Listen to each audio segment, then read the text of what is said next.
Jakob. Neboli Jakub česky. Není to úžasný? Amen. Takže on se jmenuje Konstantin Jakub.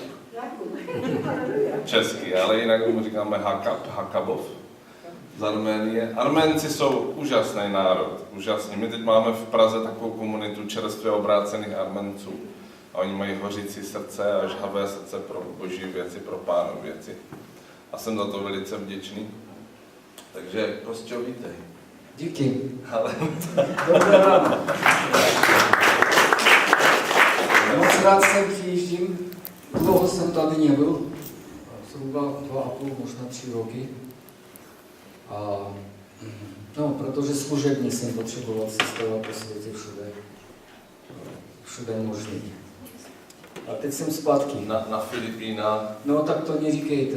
Všude. Já už do Azii nechci vidět. Já jsem rád, že ho vidím, protože de facto my se známe roky, ale poslední 2 roky jsme se neviděli. My se známe roky a jsme si jenom telefonovali. za rok a půl jsem jenom 7krát byl na Filipínách. Největší projekty, já jsem manažerem velké společnosti a ty největší projekty mě dávají. Většinou to je 1,5 měsíce tam, měsíc tady, zás měsíc tam, 1,5 měsíce tady, takže nemůžeš se soustředit na jiné věci kromě práce. Ale teď přišel čas. Moje nebyla dramatická z těch Filipin, když tam byl hurikán, no Pán vás nadpřirozeně ochránil. No to možná potom, jo. To je nadlouho, to bychom tady byli 2 dny, ano. No, tak dobře, pokud o tom mluvíš. Během pár hodin mně se podarilo uniknout tajfunu. To znamená, přes noc jsem dostal pár SMS, že ostrov je v ohrožení, balíš kufry a balíš hned. No taky jak to není tak jednoduchý, to je potřeba z jedného ostrova na další ostrov a potom z Manily letíš do Evropy. A tam je tým, jo, nejsem sám, takže to, a letenky. Takže potom přišel jejich hlavní manažer celé stavby a ukázal mě tu mapu a je to, víte, jak ty ostrovy a tam taková červená jako čára a je to vidět, že prostě ta čára, ten tajfun je širší než samotný ostrov, na kterém se nachází. To znamená, tam nemáš šanci. Pokryje to a tam je rychlost 120-140 km za hodinu. Takže jediné místo, kde se můžeš schovat, někde ve sklepě v elektrárně. Jo? A, no dobře, třeba zůstaneš naživu, ale co potom? Jo? Protože to všechno probíhá někde v horách, v džunglích, jo? Bez pití, bez jídla, musíš čekat 5 dní, pokud se to všechno. Logistika se vyřeší, dostaneš se do města, takže říkám, tak to ne, jo? Balíme kufry a jedeme hned teď obětváme, jedeme tam. Tak jsme přijeli do města a šel jsem do agentury kupovat letenky. A ta paní říká, my už nemáme, to je poslední race, poslední flight do Manily. Já říkám, no tak to není možné, to musí být v počítači něco. Jo, jak je to? To není možné, jo? Jo, víte, uvolnili se 2 letenky právě. Představ si. Pán se stará o krále a o svoje, my jsme králové. No, takže jsme přiletěli do Manily, jo, a jak jsem byl v letadle z Manily, zprávy BBC News, ostrov pokryl vlastně ten tajfun. Ještě bych o jednom zázraku jenom takových věcí se stalo v mém životě protože hodně. jsme se modlili tady za jeho manželku Ivetu Kabovou, která na minulý měsíci, že prošla takový... No, během 3 měsíce 2 operací nádor a teď se stal vlastně druhá operace a se stal zázrak, protože ten aparát CT tomu říkají, nebo jak? CT. Jo. Že tam jsou zřejmě 2 body, které je potřeba odstranit. Takže v Arménii se modlili, v Austrálii my máme spoustu kontaktů po celému světu. Celý svět se modlil a ten chirurg trval na operaci, protože říkal, jo, rentgen je čistý, ale to CT ukazuje, že tam jsou 2 body, které je potřeba odstranit. Takže šla na operaci a pak druhá operace, na další den ten chirurg přišel a docent říkal, úplně byl nervózní, protože on říkal, já jsem tam ale nic nenašel. Jak to možné, že ta mašina ukazuje, že je tam? CTčko jsou přesný přístroje, že Jo. všechny každý A já jsem to otevřel a tu píci manuálně dokonce, jo, prohlížel. Tam byla nějaká uzlinka, ale vy, paní, tam nic nemáte, je to čistý. Haleluja. Amen. Věříte v zázrak? Amen. Můžeme dát potlesk. A právě jeden z důvodů, já tomu věřím, a jeden z důvodů, proč se stávají takové věci, během pár hodin. Jo, potom přišly SMSky, že střecha od baráku odletěla do oceánu. Jo, prostě totální rozmlácení všechno. Ale já jsem živý. Já jsem byl v té době v letadle. Amen. A spoustu takových věcí se dějí v mém životě a byly. A jeden z důvodů, víte proč? Protože teď mi to napadlo říct a chci to říct. Protože já jsem velmi citlivý Amen. na peníze. Já okamžitě odložím desítky, spočítám 10% a okamžitě to dám bokem. No, jo? A já říkám vám, že toto funguje. Amen. Funguje. Každý rok se vrátím k tomu veršu Malachiáša, takhle znovu probírám. Teď to bylo mě zjeveno úplně jinak. Desítka to je prostě daný. A to není, že chcete nebo nechcete, líbí se, nelíbí se. Já nikdy vydělám, mám. To vypadá, že mám pokračovat. Vydržíte to? Ne, protože vážení, je to opravdu důležité. Někdy vydělám 200 korun, já jsem instruktor lyžování a další akci a podnikám a tak dále. A někdy vydělám 20, někdy 50 tisíc. Na tom nezáleží. Vydělám 200, 20 korun bokem. Prostě neexistuje. A teď jsem dostal zjevení, že to je málo. Desítek je to, co musíte. Ale tam je další bod. Dary. A to další možnost dostat požehnání. Takže vůbec neřešte, prosím vás, jestli dávat ty peníze nebo nedávat. Vy nevíte, jakým způsobem se vrátí to vám zpátky. To se vrátí vám úplně jinak, ale vrátí se. Takže od dneška už to neřešte, jo, prosím vás. Říkám, že já neřešte to. To je to, jak kazatel říká, posílej chléb po vodě. A říkám, že funguje. Možná jsem byl zachráněn tolikrát v životě, hodně akční příklady, jo. Protože jsem na tyto věci citlivý a já prostě ty desítky dávám. A věřím tomu slovu, že to funguje. To neznamená, že dáte a dostanete cash, jo, v eurech. Ne, to může přijít jinak. A přestane vás okrádat ten zlý. Dostanete se pod ochranu. Co chcete navíc, člověče? To je dokonalá ochrana zašita, jo, security systém, který naprosto funguje. Takže dobře. Přesně tak. A zvlášť v této době, kdy kdo studuje ekonomiku a tak ekonomové říkají, že takový ti otevření ekonomové, že už nefungují takový ty zajetý pravidla ekonomie, že nevíš nikdy, jak se ty trhy pohnou, jak lidi jsou zvyklí tam dát peníze, tam dát. Nejlepší ekonomie no boží ekonomie. je ta ochrana boží, že? Boží ochrana. Takže, vážení, chtěl jsem říct úvodem, že vy jste víc než vážení. A víte proč? Protože vy jste vykoupení krve Ježíše. To je úplně jiná třída lidí. Můžeme říct amen. Amen, amen. Amen, amen, amen. A já mám takový charakter, není to moc slušný, v případě manželka mě furt nadává, protože já vždycky přijdu domů, vezmu ten ovládač od televizi a začínám od jedničky, mně to úplně jedno, co tam. Jo?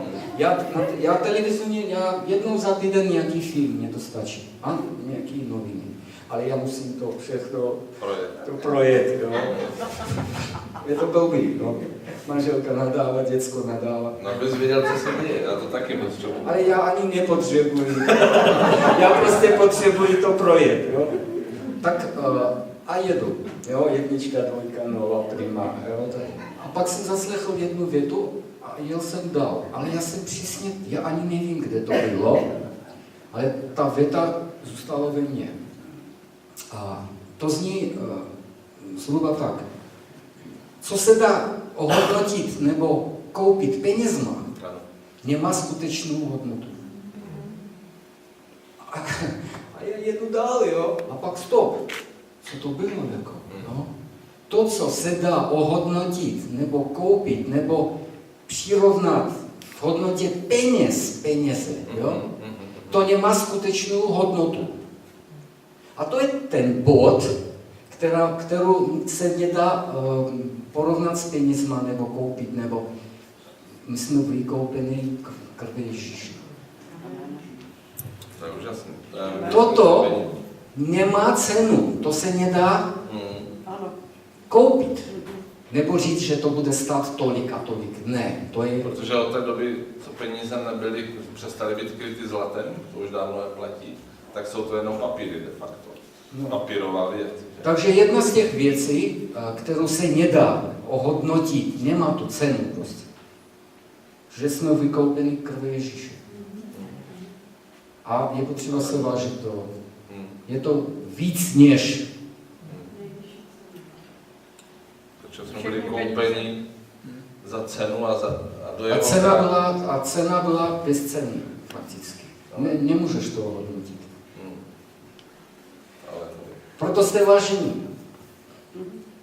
Tak já bych rád vlastně mluvil o království, protože pastor Vojta teď řekl, že ta myšlenka začíná jim se s tebou hýbat. Se mnou to hýbe už dost dlouho. Já mám kamaráda z Brna, on se přistěhoval teď do Ostravy. Je pastorem církve v Ostravě. A já ani nevím, 5, 6 možná let zpátky, on mi dal že nějakou CDčku, kazety, že tam je nějaký pán a mluví, on je velmi úspěšný podnikatel, jo, takže poslouchej, je to zajímavé, on učí, jak vydělávat peníze a tak dále, a tak dále. A to byl právě Monroe.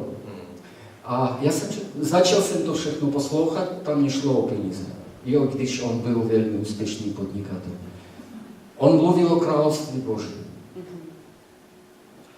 Takže začalo se ve mně to nějakým způsobem rozvíjet, ta myšlenka o království. Já jsem přišel, dlouho jsem poslouchal, potom podobné věci jsem poslouchal od jiných kazatelů o království, protože je to ten základ, o kterém chci mluvit a předávat ty znalosti dál. Nabídka přijet sem byla velmi narychlo. Něco jsem připravil, ale já bych rád jezdil a opravdu mluvil o těchto a tu myšlenku rozšířil. Jedinou myšlenku o království Božím, protože to je ta podstata, ta hlavní myšlenka, co my vůbec tady na zemi máme dělat a jakou máme mít představu o tom a prostě celý rozvrh, nebo a zem. A my jsme tady. Takže můžeme rovnou na věc. Jo? Já bych rád, potřebuji technickou podporu. Jo? V češtině. Jo, v češtině to přečíst. Takže začneme hlavním veršem samozřejmě. Matouš 6:33.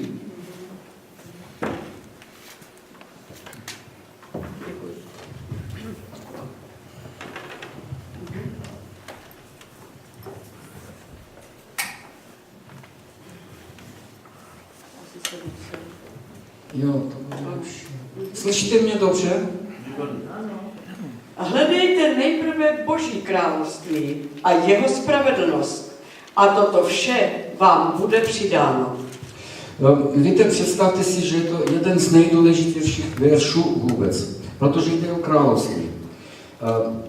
Dřív já jsem nacházel v Biblii a četl různě. Tam je o víře, tam o nějakých akčních věcech a z historie židovského národa a kazání a láska a všechno možné.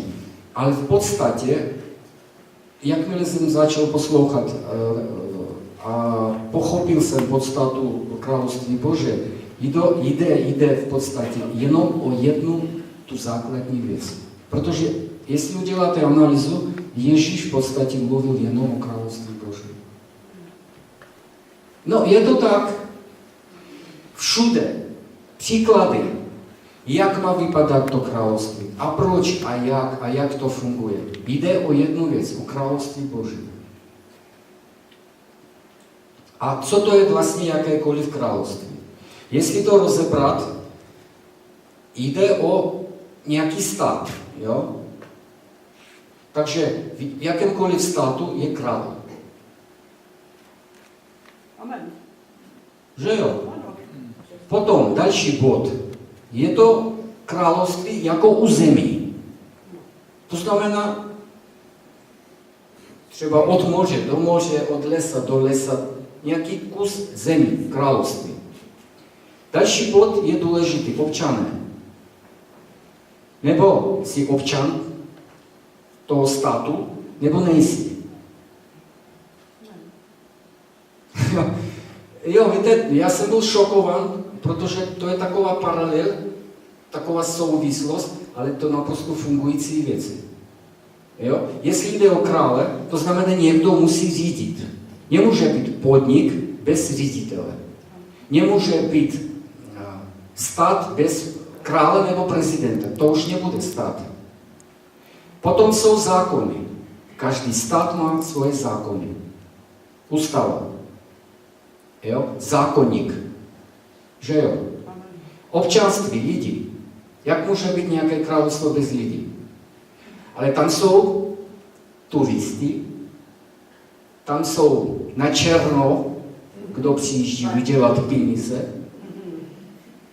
tam jsou nějaký příbuzný sem tam, ale tam jsou většinou občané. Já teď vidím, jak na mě koukáte. No já jsem to zažil taky. Takže nebo jste občan toho království, nebo jste tam jako turist. Turista. Přišel, podíval se, jo to a tamhle to a to se mně líbí a toto nelíbí a toto chci a toto nechci. A valíš. Nazdar, policie chytla a vyhodila ze země. Nemáš žádný nárok. Tady v této zemi si nikdo. Snažil se tam nějaký kousky urvat. Ne, to tak nefunguje. To tak nemůže fungovat. A výsledkem toho, že nemáš ani žádný nárok.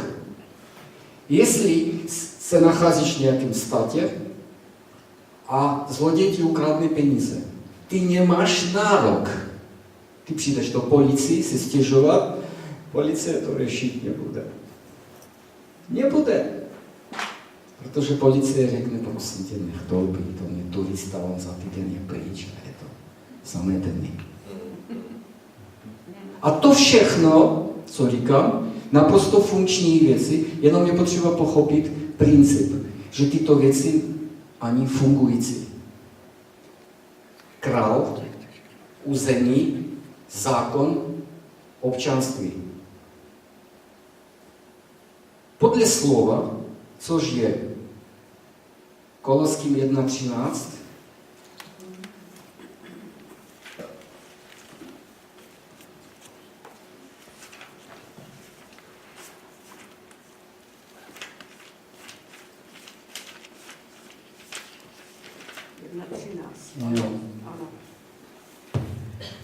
On nás vysvobodil z vlády temnoty a přenesl do království svého milovaného syna. Takže z toho veršu vyznívá, že za prvé, on nás přivedl z nějakého území, nějakého státu do jiného území, jiného státu. A v tom státu, kam on nás přivedl, je nějaký král, království syna. To znamená, tam je králem syn, Ježíš. Samozřejmě ten král, který králuje, má nějaký zákon, ústavu, pravidla. Jo? A samozřejmě, pokud jsme přivedeni, dostali jsme to občanství. A pokud jsme dostali to občanství a držíme se toho, že jsme občany toho státu, tak potom máme i nárok. Jak se chová turist nebo na černo člověk, který se nachází v nějakém státě. On se bojí. Podívejte se, 1/3 Ameriky, Mexika a to. Lidi pracují na černo. Oni se schovávají. On ráno půjde do práce, něco vydělá, jo, večer se schová, moc tam nechodí, protože bojí se. A jak se chová občan? On normálně vlítne do policii, protože řekne, že tady mám pás, já jsem občan a mám nárok.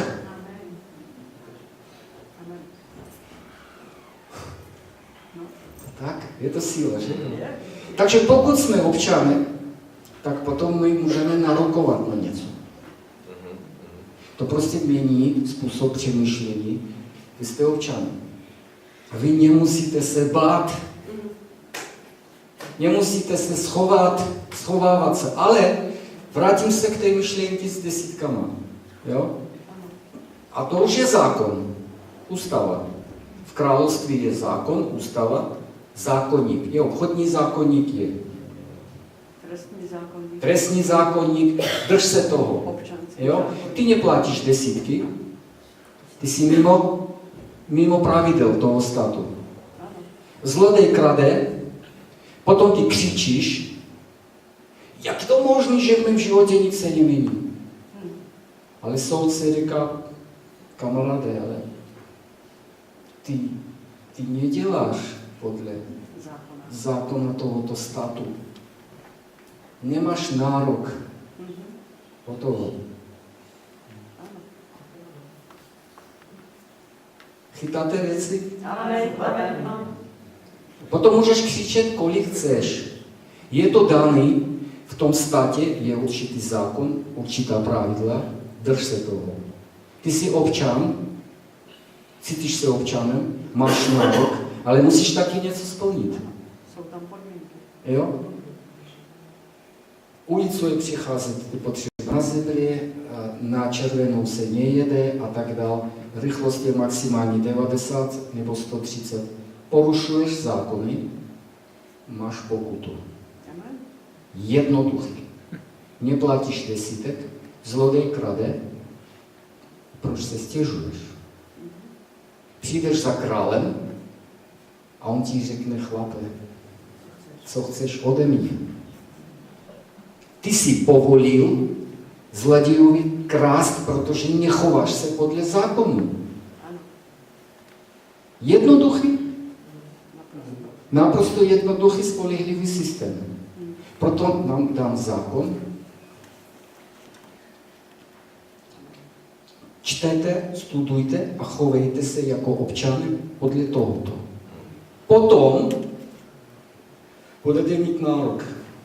Přijdete za vedoucím a řeknete, pane, co se děje? Proč? Já jsem to splnil, tak postaraj se o mě. Já jsem občan. A on převezme moc a řeší to. No, možná mluvím příliš jakoby jednoduše, technicky, ale víte, čím jednodušší bude, tím líp pochopí člověk. Je to tak, vážení.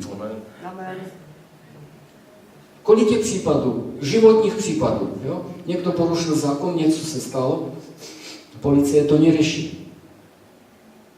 Neřeší to, protože oni říkají, tak co máme řešit, ten člověk nemá pravdu. Věc je uzavřena. Že jo? A to samé ale tady. Úplně tak. Velmi důležitá věc je potřeba pochopit. Johan 1.12. Jan 1.12.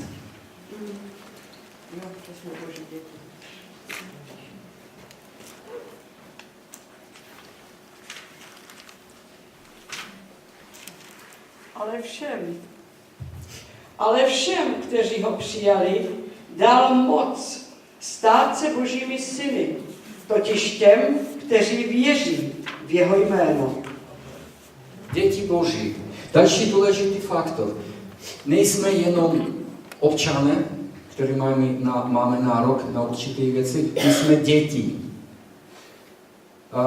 Určitě znáš Peter Daniels z Austrálie. No je to člověk velmi zajímavý, Peter Daniels. On dostal to zjevení. Že je synem krále. On byl, řeknu doslova, on píše a mluví o sobě, že byl naprosto nevzdělaný zedník, který nebyl v 27 let schopen dokončit větu. A žil v Austrálii, v anglicky mluvící země, nebyl schopen mluvit anglicky.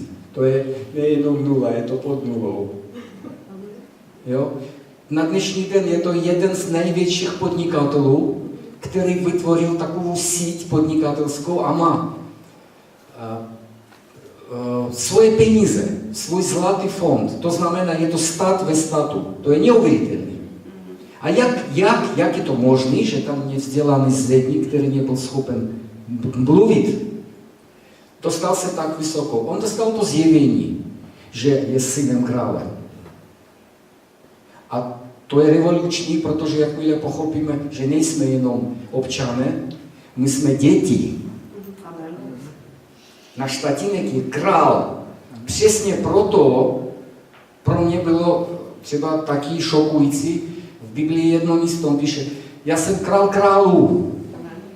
No, já jsem přemýšlel, že on je král králů, to znamená král těch králů, který králují. Ne, to jsme ty děti toho krále, který samozřejmě od opice se rodí. Opice, od psa, pes, od člověka. Člověk z jednoduché souvislosti. Jo? Od krále nemůže se narodit někdo. Musí se narodit král. Jinak to nejde. Dědictví. Pokud se zřekne toho, řekne, já nechci, já jdu svou cestou, tak jo. Pokud ne, že jsi řekl, že králem se musíš narodit. Ano. Nemůžeš se stát králem. Ne, nejde to stát. Proto musíme být znovu zrození jako křesťané. To znamená, tady je opravdu velký, my jsme tady mluvili o náboženství minulé a království. Že náboženství už není království, že náboženství je vedeno lidma. Tam se hlasuje, je to demokracie a lidský názory se zohledňují. V království se nezohledňují lidský názory. Ne. Tam se nepracuje s názorama a do království se musíš narodit. Králem se nemůžeš stát, že tě tam lidi zvolí za krále. Ne. Králem se stáváš v tu chvíli, kdy se narodíš tatínkovi králi jako královský dítě. Amen. Od krále se narodí král. Je to dědictví. V historii byly případy, kdy se stal králem, protože, jo, historicky. Ale podstata je v tom, že od krále se narodí král. Ano. Je to taky jednoduché. Takže jak jsme se narodili, jak jsme se dostali do toho území, do toho království, se stali občany, my jsme králové. Tam jsou další.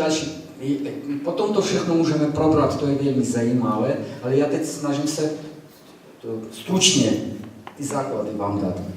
Takže my jsme děti, koho? Krále, to znamená, že jsme králové. To je dobrý, že? Je to dobrá zpráva. A teď jdeme na věc po druhý. Otázka v tom, že Pán Bůh vytvořil nějaký systém na zemi. Jak to má fungovat? To znamená, měl nějaký plán, specifikací nebo business plán toho všeho, jak ten mechanismus na zemi musí fungovat. A to všechno je popsané v první, druhé kapitole Genesis. Ten systém, ten princip životu, jo? Protože jak někdo, nějaký konstruktor nebo inženýr něco vymýšlí, on určitě má to na papíře, má k tomu vykresy, jo? Potom se to předává do dílny, tam se to vyrábí, potom víte, jak to je. Jo? Takže tady ten princip je první, druhá kapitola Genesis. Nebudeme to rozebírat v celku, ale podíváme se na verš. Ne. Podíváme se na verš 26 a 28. 26. 1.26. Řekl opět Bůh, učiňme člověka k obrazu našemu, podle podobenství našeho. A ať panují nad rybami mořskými a nad ptactvem nebeským i nad hovady a nade vší zemí i nad všelijakým zeměplazem hýbajícím se na zemi. To znamená, trošku vrátím se zpátky. V Biblii je napsáno, apoštol Pavel říká, že my musíme obnovit naše myšlení. Obnovit. V angličtině je to renew. Jo? Re. To znamená pro spoustu lidí pochopení, že musíme obnovit, my musíme jít dopředu a hledat něco vepředu. Ne, vážení, tak to není. Naopak, my musíme se vrátit zpátky. Do původního plánu. Jakmile vrátíme se, protože potom jsou odchylky. Každý něco přidal, každý něco změnil, jo, tamhle, tohle a historie a tak dále, a tak dále. Pro pochopení celého systému my musíme naopak vrátit se zpátky, na začátek. A kam zpátky? Do 1. 2. kapitoly Genesis. Jo? Takže proč vlastně ten člověk byl vytvořen? Na co? Na panování. Vidíte to? My jsme tady na to, aby jsme měli tu situaci pod kontrolou. My musíme tady panovat. Nejenom čekat, že něco spadne, něco, kde si, co si. Ne, my musíme mít celou situaci pod kontrolou. A nad čím máme právo? Můžu ještě 26? Ano, můžu. Ať panují nad rybami mořskými, nad ptactvem nebeským i nad hovady a nade vší zemi i nad všelikým zeměplazem hýbajícím se na zemi. Podívejte se na ten seznam. V tom seznamu fakticky všechno, kromě člověka. Jakýkoliv tlak na člověka je manipulace. Dokonce v rodině. Manželka, děti. Ty jsi starší, já jsem mladší, to budeš, to nebudeš. V rámci odsud posud. Tvoje zaměstnanci,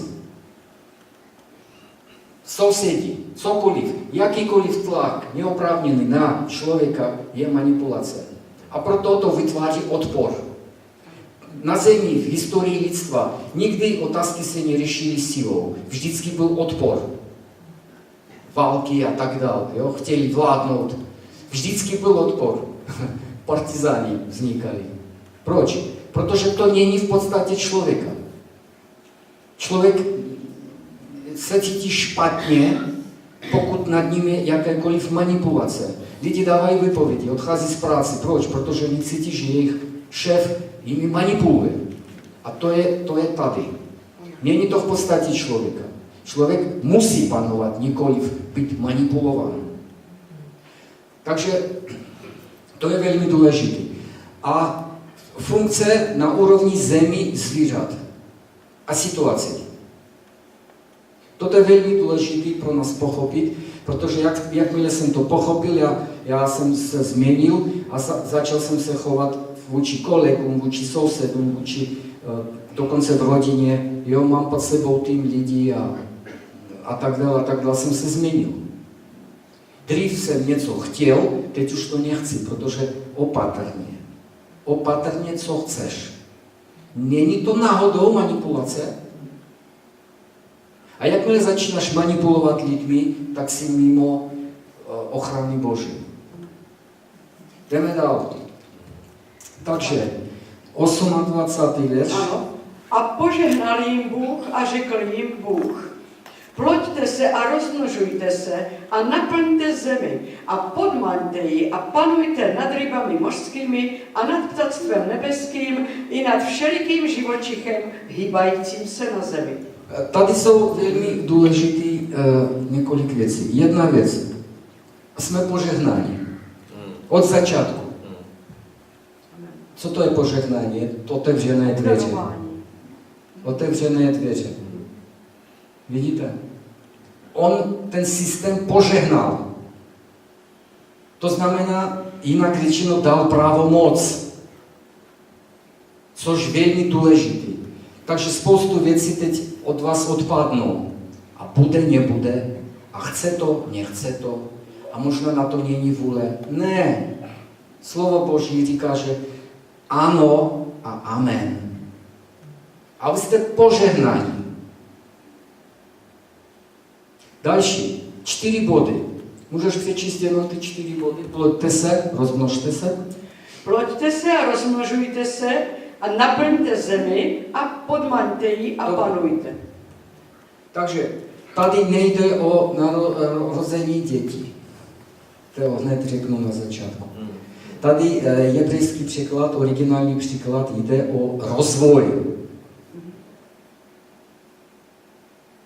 Člověk může mít 10 dětí a být mimo prostě. O to nejde. Jde o podstatu, čím člověk se má zabývat. Najít svoje místo, potom tu myšlenku rozmnožit, jo?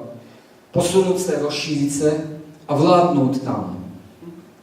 Jestli udělat takovou jakoby paralel, třeba někdo je dobrý kuchař a má dár být kuchařem, tak není potřeba hrát fotbal, protože z toho nic nebude.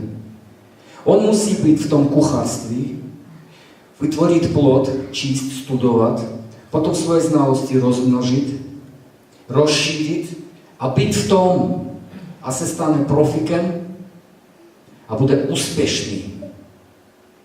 Tady jde o těto věci. Velmi důležité nám pochopit, jaký máme dar, co můžeme, co nemůžeme, kde máme být a v tom být. Hodně často se stává, říkají, je to inteligentní člověk, on ví skoro všechno. A musíme vědět skoro všechno.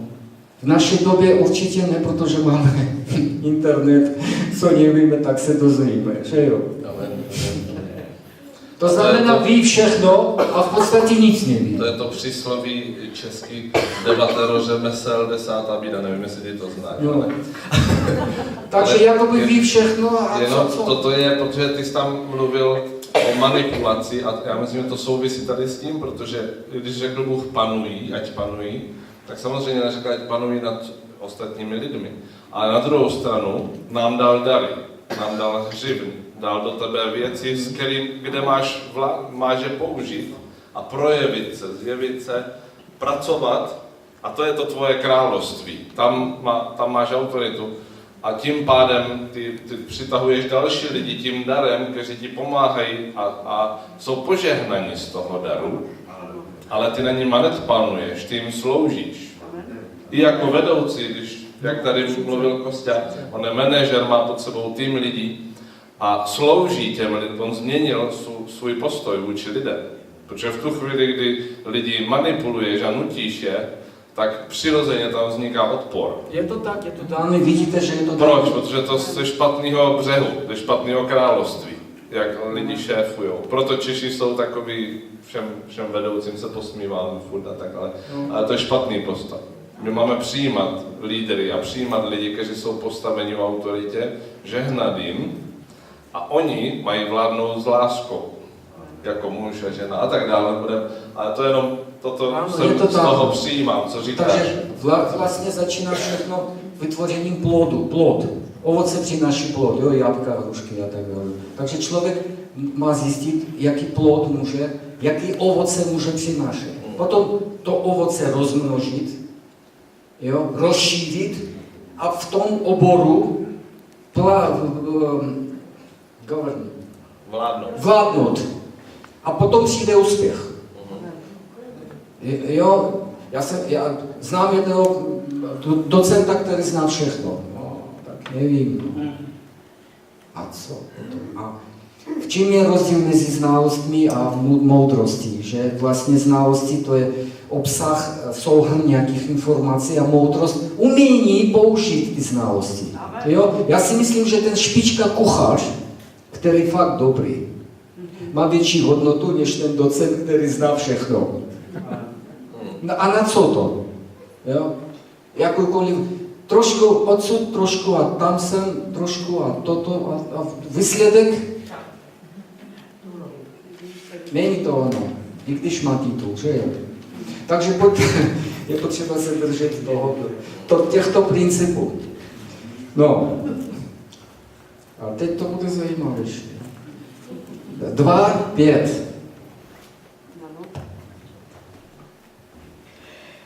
I každé chrastiny polní, dříve než byla na zemi, i všeliké byliny polní, prve než vzcházela. Nebo ještě nečtěl Hospodin Bůh na zemi, aniž byl který člověk, jež to by dělal zemi.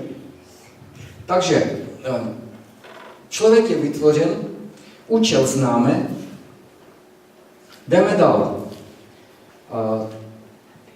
Důležitý faktor prostředí. Všechno má prostředí. Atmosféra. A v průběhu to prostředí bylo vytvořeno. Jo, to znamená zem, tam je voda, stromy, už to prostředí. Velmi důležitý faktor je vůbec. To semínko může být nádherné, prostě nejkvalitnější. Ale pokud to hodíš na asfalt, neporoste. To můžeš zalívat týdnu 5krát. Nefunguje. Prostředí. Takže prostředí je, a podívejte se sem. Nebyl ten člověk, který by dělal. Jedna věta mění úplně celou situaci. Můžeš tu jednu větu. Nebyl ten. Aniž byl který člověk, jež to by dělal zemi. Nebyl ten manažer. Protože musíte se dívat na sebe jako vedoucí. Vrátím se zpátky a uvidíme, že člověk byl stvořen pro vládnutí. Tam, kde jsi, tam musíš vládnout. Takže nebyl ten manažer, který by to tamto všechno řešil. A proto nebyl déšť. To je zajímavé. Bůh to nepožene. Takže my čekáme na déšť, ale Bůh říká, že nebyl ten člověk. My čekáme na déšť, ale Bůh říká, začni něco dělat. A já dám déšť. My sedíme na gauči a čekáme, že ten déšť přijde. Ale Bůh říká, ne, začni dělat. A já dám déšť. Nebyl ten člověk ještě. Tak, jdeme dál. 2:7. I učinil Hospodin Bůh člověka z prachu země a vdechl v chřípě jeho tchnutí života. I byl člověk v duši živou. Tak, teď to začíná fungovat. To znamená, máme zákon, proč? Máme prostředí, zjištěno, že je potřeba s tím něco dělat a konečně byl vytvořen člověk. Ten manažer, ten ředitel, vedoucí, který musí vést tady v tom svém ty 4 věci. Jo? Ovoce, rozmnožit ovoce, rozšířit to a v tom vládnout. A další bude od 10. až do 14. Lehce to přečteme. A řeka vycházela z Eden a slažování ráje a odtud dělila se a byla ve 4 hlavní řeky. Jméno jedné píson, ta obchází všecku zemi Hevilach, kdež jest zlato. A zlato země té jest výborné. Tam jest i bdelium, i kámen onychin. Jméno pak druhé řeky Gibon, ta obchází všecku zemi Chus. A jméno řeky třetí Hiddekel, která šteče k východní straně asyrské země. A řeka čtvrtá jest Eufrates. Tady ty 4 verše jsem četl snad ani nevím kolikrát. Nejenom dal prostředí území. Vážení, dal zdroje. On říká, hele, tam je zlato, tam je nafta, tam jsou kamní, diamanty. Ve spoustu jazycích jsem vyhledával, teď momentálně mám ruskou Biblii, jo? Názvy těch řek a zlato a potom, víte, o co jde? Jde o zdroje. Jde o diamanty, o naftu, o zlato, o stříbro. Nejenom dal prostředí, dal zdroje. Bůh je co, já jsem pochopil jednu věc, jestli Bůh dává nějaký úkol, jo, on taky zajistí prostředky a zdroje k tomu. Jednoduše řečeno, on financuje svoje projekty, cizí ne. Amen. Amen. Ty můžeš vymýšlet jakékoliv projekty, dokonce velmi kvalitní, gramotný. No a potřebuješ potom zdroj financování, že jo? Protože je to drahý. Bůh je schopen a financuje svoje projekty. Zřejmě tady vidíte, nejenom dal prostředí, dal i zdroje. Nafta tam jsou, diamanty, zlato, stříbro a další věci. Drahé kamení. A teď 15. verš je velmi důležitý. Pojav tedy Hospodin Bůh člověka, postavil jej v ráji v zemi Eden, aby jej dělal a ostříhal ho. Tak, dívejte se, tady ten verš 15. jsem četl ještě možná 3krát víc, než ostatní. Různé příklady. Jeden příklad říká, že pracoval a chránil, King James říká jinak a ten jinak. Podívejte se, první věc, kterou Bůh řekl vůbec člověku, on se neřekl, uctívaj mě, neřekl, modli se mě, chvál mě. On říká, pracuj, chlape, pracuj a chrání. No to je obrovské zjevení. Jo? Pracuj a chráň. To znamená, co my máme dělat? My musíme pracovat v těch 4 věcech. Jo? Najít to ovoce, rozmnožit to ovoce, být v tom, jo? A chránit. A teď představte si vizuálně, jo? Že máte nějaké území a to území musíte chránit. Nebudeš chránit, tak přijde zloděj. Tyto věci potom budeme rozebírat každý zvlášť. To je velmi zajímavé. To je prostě úplně někde jinde. Je to fantastický. Se zdá, že fantastické, ale to je naprosto realita velmi jednoduchá. Jo? Takže pracovat, chránit. 2.19. Nebo když byl učinil Hospodin Bůh ze země všelikou zvěř polní i všecko ptactvo nebeské, přivedl je k Adamovi, aby pohleděl na ně, jaké by jméno, které mu dáti měl. A jak bykoliv nazval Adam kterou duši živou, tak, aby jmenována byla. Dívejte se, to je další zjevení, které jsem dostal v poslední době.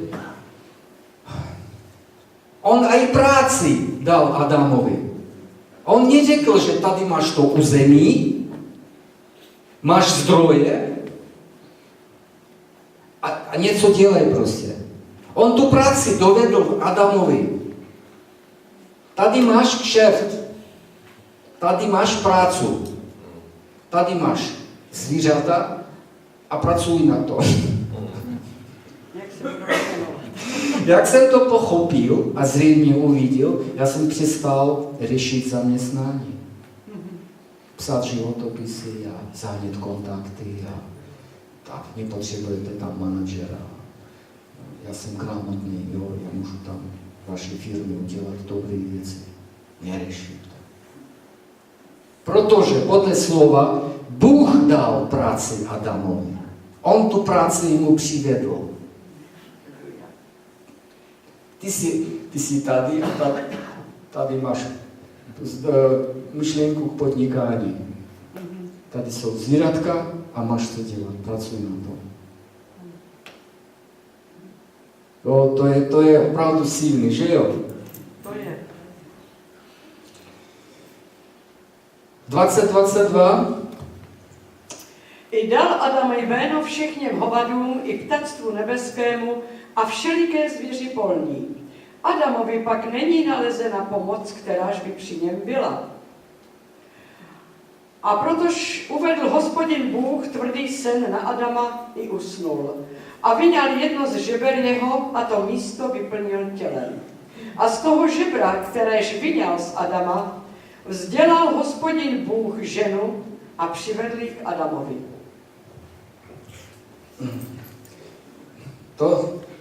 To se mně líbí ještě víc, protože, podívejte se, taková zajímavá souvislost. Jo? Některý lidi říkají, prostě je určitý, jak to česky říct, určitá kultura jednání, určitý úroveň jednání, jo, a pořádek, řád. Pojďte to probereme spolu. Stvoril člověka, dal mu prostředí, tu zemi, dal práci, zřejmě dal práci, jo, zvířata tam, on tam a zvířata tam. On to zařídil, přivedl práci, dal Adamovi, dal zdroje k tomu, financování k tomu, a protože bez vody nejde. Jo, bez vody nejde. 4 zdroje on dal. Z toho další věc vyplývá zajímavé, že každý z nás musí mít 4 zdroje. 4 rieky, 4 zdroje. Všichni 4 se shromáždili. To znamená dokonalá, promyšlená systém, dokonale promyšlený systém, jo, že ta voda se dostane všude. To taky zařídil. Jo? Takže člověka vytvořil, zdroj dal, práci dal, financování zajistil. 4 zdroje příjmu. No a jak se zabývat zemědělstvím, jestli tam není voda? Že jo? A 4 zdroje dal. Protože když lidi spolíhají jenom na stát, nebo jenom na rodiče. Ano, o tom budu mluvit. A co to znamená 4 zdroje? A teprve potom, vážení, řekl, že něco tam nehraje. Je potřeba pomocníka, ženu. Sledujete to? Amen. Amen. Takže mladý, prosím vás, kdo je tady mladý, jo? Neřešte ženu. Držte se plánu Božího. Neřešte rodinu. Řešte Boha, prácu, zdroje financování a teprve potom řešte ženu. A bude potom dobrá rodina. A potom bude dobrá rodina. Držte se plánu. Je to tak nebo ne? Spoustu lidí mají popletený. Já se ožením a tam potom začnu se učit, Ne, to je popletený. To je popletený systém. Jak se narodí dítě, a já vím, co to je, v noci 3krát se probudit, není schopen se soustředit, učit se, ráno v 6 musíš se probudit, jít do práce. Ne, to je špatný toto. A potom ten chlap už je dospělý, jo? On ví, co dělá, ví, jakou holku si vybrat, že? Má za sebou nějaké zkušenosti. Vidíte, jak je to jednoduché? To je prostě dokonale promyšlený systém, podle kterého má tady na zemi všechno fungovat.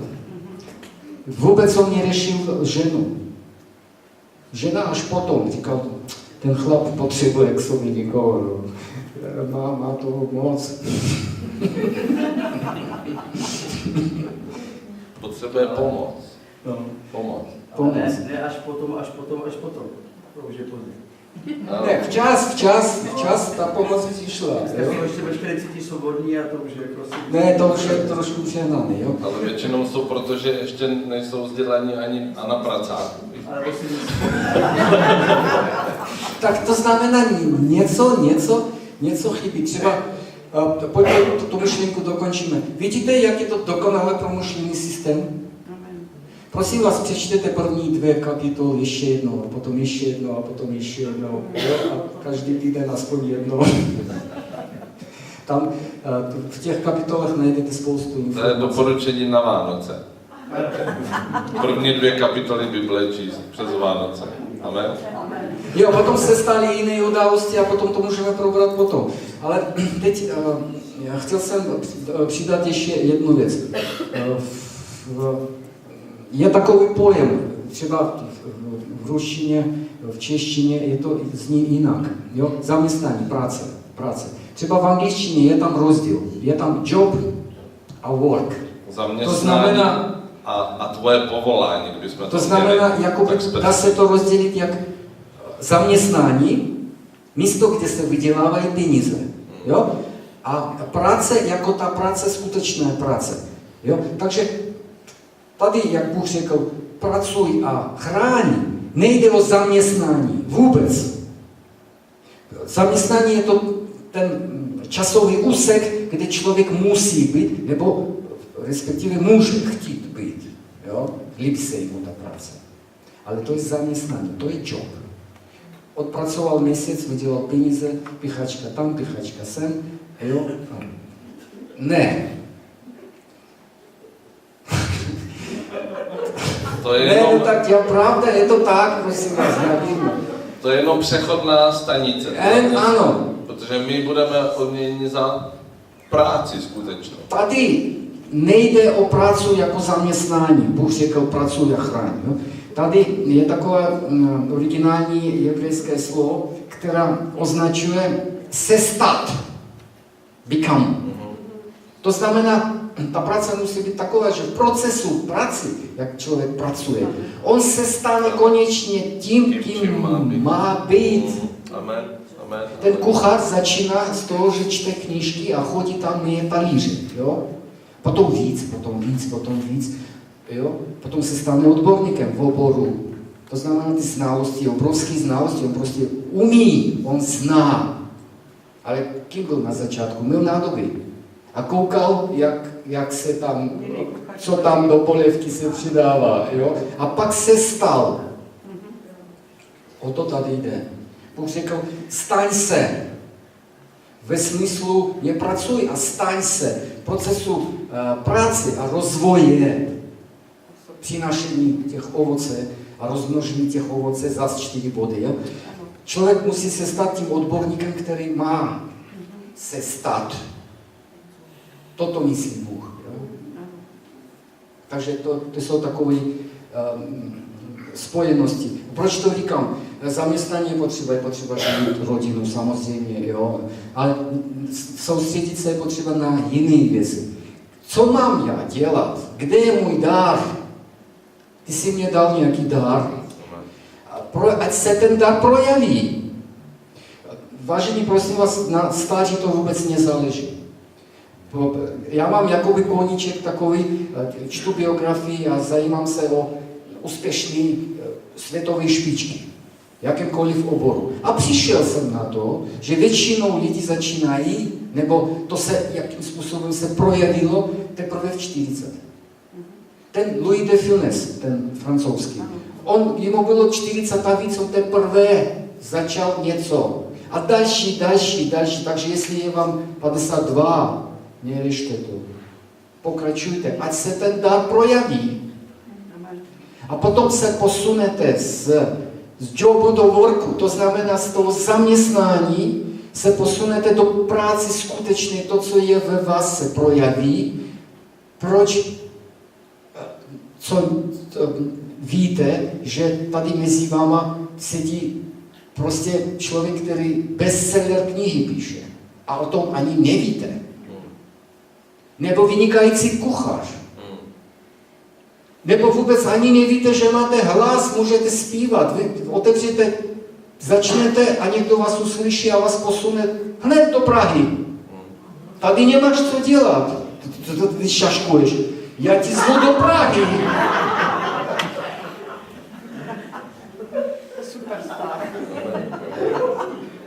A jo, je to tak. Proto posunte se z zaměstnání do práce. A první věc, modlit se. Co já mám dělat? Kde je ten můj dar? Ať se ten dar projeví.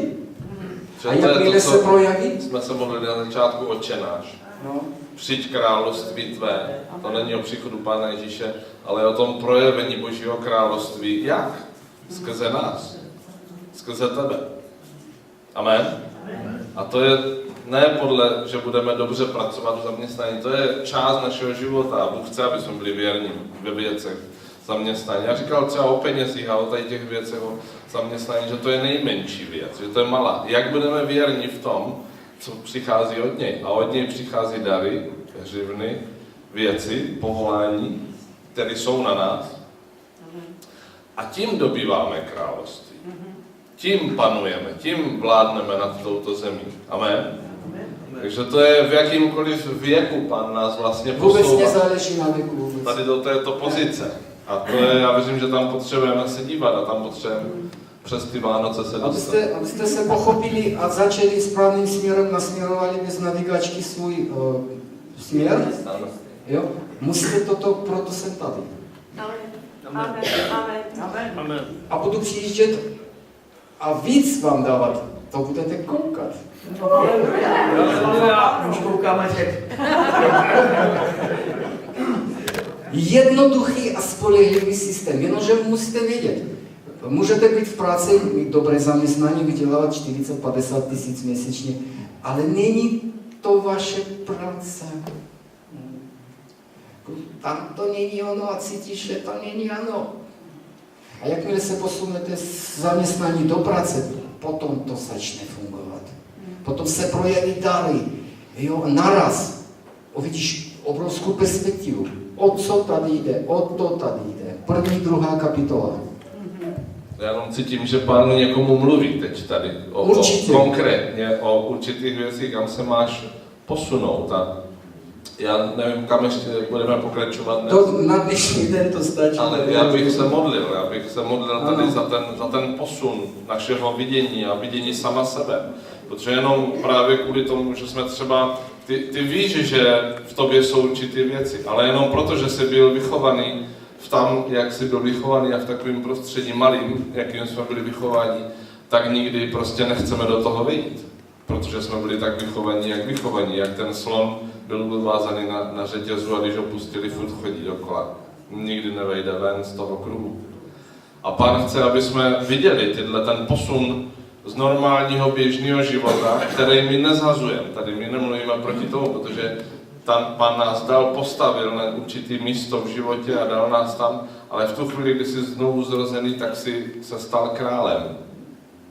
A máš vládnout nad první věc, nad svým životem, nad těma hřivnama, darama, který Pán ti svěřil a posouvat se z těch kruhů, z těch limitů, z těch omezení, který svět nám vytyčuje a ten systém a způsob výchovy, jaký jsme prošli a absolvovali, aby jsme se stali tím, čím se máme stát. A ty příklady jsou, bychom mohli říkat mnoho ze světa, kdy KFC dnes to, kdo tady kdy slyšel KFC před, já nevím, 10 roky. Víte, co je všichni dneska KFC. A ten člověk to začal v 65 letech. Ten člověk začal smažit kuřata v 65 letech. Je to úžasný. A nezozná celý svět, bo tak kdo by tady v Brně je KFC, tady pro mě řeší nemáme ani McDonald's. Chci k tomu přidat, je to taky velmi důležitý, vládní systém. Je obrovský rozdíl mezi králem a prezidentem. Prosím vás, je to důležité. Podstata krále. Jemu patří všechno. Dokonce i v žalmu, který 24. že jemu patří zem a všechno, co na ní. To znamená, podívejte se, podstata krále. Králu patří všechno. To znamená, zem patří královi a všechno, co na zemi. To znamená veškeré ty podniky a ty budovy a to všechno v podstatě patří. Je to jeho majetek. Každé děcko, které se narodí v rodině, patří královi, to je jeho majetek. A teď podíváme se na prezidenta. Prezidentovi nepatří to. Prezident je to služebné postavení. Patří chalupa na Vysočí. A Prezidenty se mění, systémy se mění, byl socialismus, kapitalismus, komunismus a furt dokola se to točí, prezidenty se mění, vládní orgány se mění, protože systémy se mění. 5 let odpracoval, posunul se nikam. Jo. On nemůže prezident přijít do vaší rodiny. Nemůže. On musí nějakým způsobem vám oznámit nebo říct, že víte, tak z toho a toho důvodu. Jo. Ale král může přijít, otevřít nohou dveře vašeho baráku a jít dál. Protože toto jemu patří. Amen. To je prostě tak. Podívejte se do historie. Jo? A v tom je ale velký rozdíl a to je velmi důležité to znát, že Ježíš je král. Amen. Amen. Haleluja. Aleluja. To znamená, první krok k posunutí dál je pochopit, že vám nic nepatří, vážení. Já vás mám rád, ale vám nic nepatří. Fakt ne. My jsme jenom ty správní. Vaše zaměstnání, vaše baráky, auta. Vy jste v království, tam to funguje jinak. Vy jste v království, vy jste občany toho království a tam všechno patří jemu. Amen. Protože on dává peníze, vy kupujete auta, neplatíte desítky, někdo to odcizí, ale to už je tvůj problém, on za to nemůže. Amen. Ne, to desítky právo, fakt, je to velmi důležité, proto ještě jednou o tom mluvím. A jemu patří všechno. Jakmile pochopíte, že tu firmu, kterou máte, a ty zaměstnance, které máte, a to všechno, co máte, patří jemu, potom situace se mění. Úplně se mění. Všechno se mění. Že to, ty děcka, které máte, to nejsou vaše. To vy jste jenom kanál. To je jeho majetek. A on převezme to a pokud to převezme, tak nese za to odpovědnost. A vy jako občany potom máte nárok. Amen. Amen. Amen. To jsem chtěl říct, protože je to opravdu důležité. Pochopit podstatu krále. Ano. Ale nám dal v tom království tu zodpovědnost, aby my jsme správcovali ty peníze tak, nebo všechno, co máme. No proto říkal, pracuj a chraň, ne? Já dlouho jsem přemýšlel, co to je, proč mluví o chraň. Ano, to je ta odpovědnost. To znamená, to slovo mluví o tom, že odpovědnost nějaká. Tam ty máš území a postarej se o to území. Nebudeš se starat, tak to přivezme někdo jiný. Ano, ano, přesně. Prostě to, co jsme dnes probrali, já si myslím, že je to víc než dost. A na tom musíte pracovat a číst a pochopit toto. Potom spoustu věcí v vašem životě se změní. Celá podstata toho vnitřního řízení mozgového se změní. Můžeme se modlit, můžeme vstát a modlit se. A já bych tě poprosil, Kostě, kdybys nás vedl v modlitbě. A jenom ten bod, kdy ty sám sebe vidíš někde jinde, než jsi právě teď, než jsi v tuto chvíli, tam, kde tě vidí Pán. A možná už máš třeba po dnešku, a mluvím o tom měsíc teď, nějaké konkrétní věci, kde si myslíš, že bys měl udělat krok, rozšířit se. Bible říká, rozšíř ty území, v kterých tě chci. To znamená, ano, v zaměstnání my potřebujeme pracovat. V tom smyslu být zaměstnaní a živit rodiny a tak dále.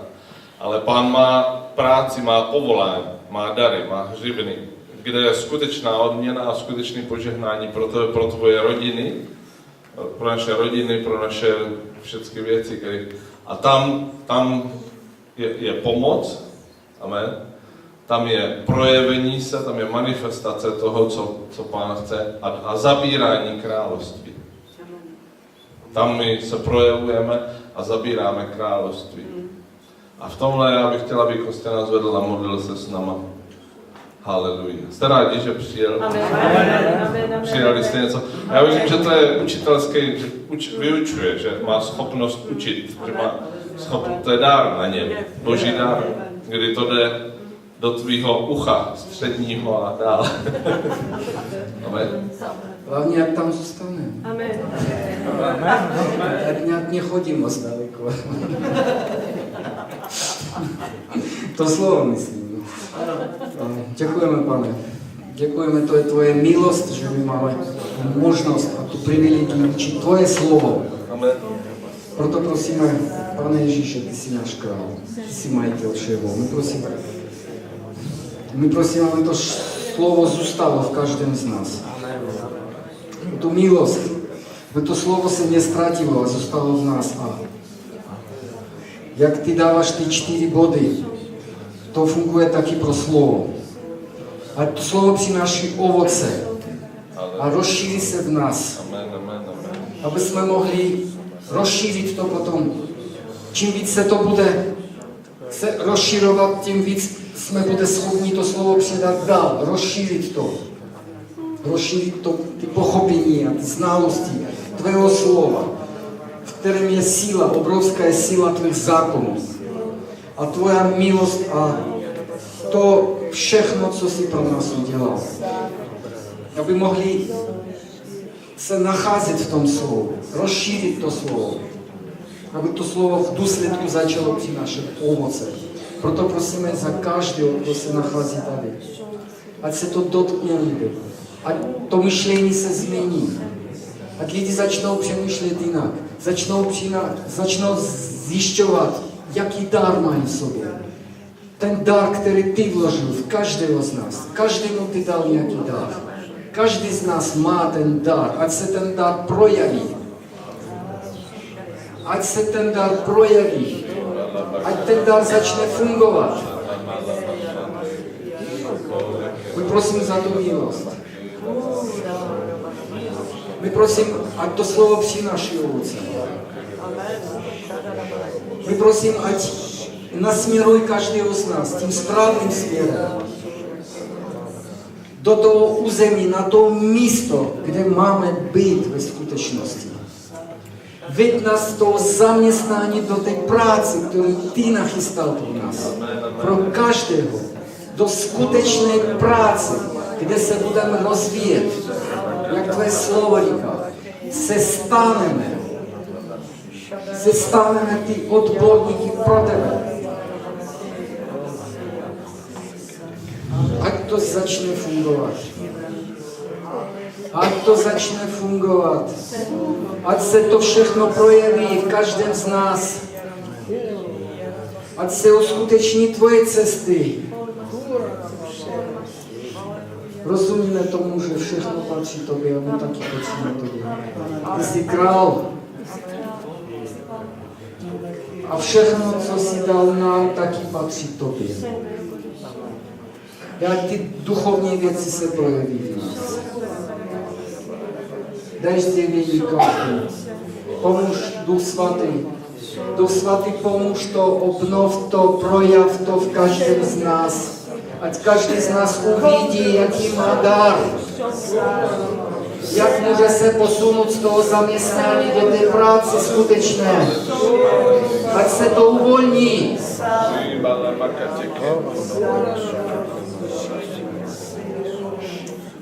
Děkujeme, pane.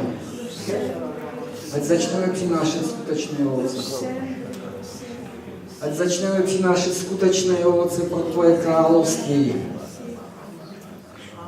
Protože jsme občany tvého království. Ne jako turisty, jako občané.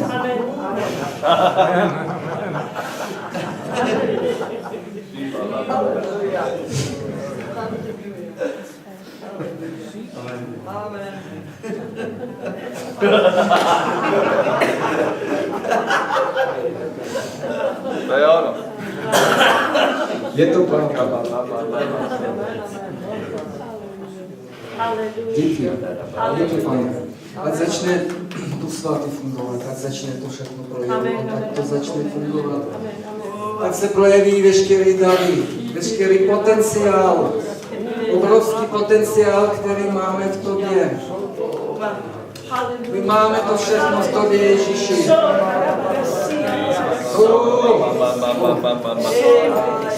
To o tom jsou Vánoce, že největší dar byl Pán Ježíš Kristus pro nás. A v tom jsou všechny ostatní dary, které on nám dává. On je dárce.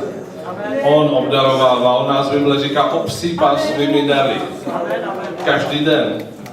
A to je podstata života. Podstata života není, že ty budeš běhat a zachraňovat se po sociálkách.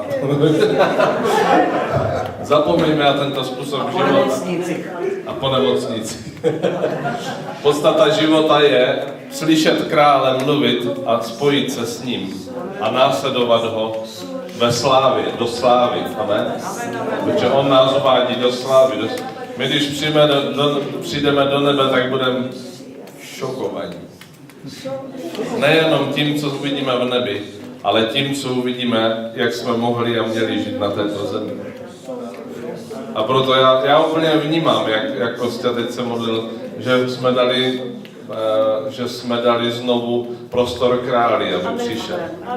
Protože o tom má být církev, aby král mohl přijít, protože tohle je, Pán Ježíš řekl, toto je můj dům, to je můj barák, ne váš. Vy jste tady jako turisti. Žádní turisti. Braňte se. Ano, žádní turisti. Nejsem turist, tady mám pás. Já mám pás. Tady mám zákon. Pas mají turisti, my máme občanský průkaz. No, on myslí ty turisty bez pasu. Že ty turisty bez pasu jsou taky. Ano. Vidíš, jak to působí? Ano. Okamžitě, ještě 3 hodiny zpátky, nic prostě. Ano. A už je to tady. Začíná fungovat, dobrý, začíná to fungovat. Začíná to fungovat. Jak okamžitě reagovali, jak to? Mám nároky, já jsem občan. Takže občané Božího království. Já jsem chtěl mluvit o příštím týdnu. Já mám na srdci už další dobu, aby jsme udělali Vánoce, aby jsme dali šanci i lidem, kteří ještě nejsou občané našeho království. A mám už nějakou dobu na srdci, my jsme si to teďka vyzkoušeli ve Štramberku v sobotu 6. jsme tam měli takový program, kde jsme zpívali písničky a mluvili jsme o Ježíši a o Vánocích a já bych to chtěl udělat i tady. Je to naprosto jednoduchý. Přiveďte, koho máte na srdci. Bude to naprosto srozumitelným způsobem řečeno, proč tady vlastně Ježíš přišel a co pro nás udělal.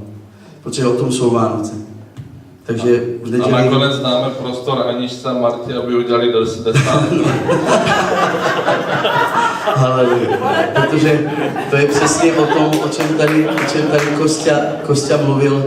Víte, lidé potřebují uslyšet, proč je Boží království a co je to Boží království a vlastně co můžou zažít, když se stanou občany tohoto království a to je to, co máme nést prostě. To je naše ovoce. Takže těším se na příští neděli, že každý z nás, já se budu snažit přivést celou svoji rodinu, když se mi to podaří. A víte, mě vždycky baví na tom to, že my si řekneme, že přijede tady Rany Sebastian, přijede tady Kostya, přijede tady kdokoliv a přiveďte nevěřící, přijede tady Hiláriu Virgo, přiveďte svoje kolegy a svoje rodinné příslušníky a sedím se vždycky všichni ve stejném počtu, jako tady jsme dneska. Takže já vám žehnám na neděli a vemte to. Víte, lidi na to naše vystoupení ve Štramberku přišlo 75 lidí asi. My jsme pozvali nějaké známé, z toho určitě větší polovina byla nevěřící a to byste nevěřili, co to s těma lidma dělalo. Oni to chtějí slyšet, ale oni musí vědět, že v tom jsou svobodní. Víte? Ne prostě přitáhnout je za krám, musíš tam jít, protože a bla, bla, bla, bla. Ne, přece poslechnout a ty sám si zvážíš potom, jestli to pro tebe něco má, anebo nemá. Prostě. Ta volba je na tobě. Tady ti nikdo nebude lámat ruce, ale přeci poslechnout tu zprávu prostě o té možnosti, že oproti alternativě hodění se za dárky v Tesku a různě jinde jsou i jiné Vánoce a je poselství o jiné věci v těch Vánocích a tím byl Ježíš Kristus. Haleluja. To je, Luba má firmu, ale on se posouvá do té práce. To je ta práce. Že Pán ho používá úžasným způsobem tady v tom. Například. Pěstovat evangelium. Hrát, zpívat lidem a říkat jim to jinou formou, než se v církvi dělá. Amen. Já moc děkuji, že jste se tomu věnovali a doufám, že a věřím tomu, že začne u vás to fungovat. Děkujeme. Už to začalo. Ale to je málo. To je málo. Já bych rád přišel a ano, s tím vyučováním pokračovali dál, protože to je moc. A to jsou prostě věci, které opravdu je to obrovský, je to silný moc. Jo? A mění se všechno. Ale musíte vědět, o co jde. Jo, tak výraz toho poslouchání, že jo. Slyšíš, víš to. Ano. Ale to je taky málo. Číst a ještě jednou číst a přemýšlet o tom. Jo? Najdeš tam slovo jedno a to slovo prostě mění. Chráň. Proč? Víte, jak dlouho jsem přemýšlel o tom, proč mám chránit? To je jako, a musíš to dělat. To znamená, v tom něco je. Jo, a další věci. Takže po domluvě s slavným pastorem můžeme se domluvat. A budu přijíždět a budeme tyto věci probírat. Amen. Proč? Já budu rád.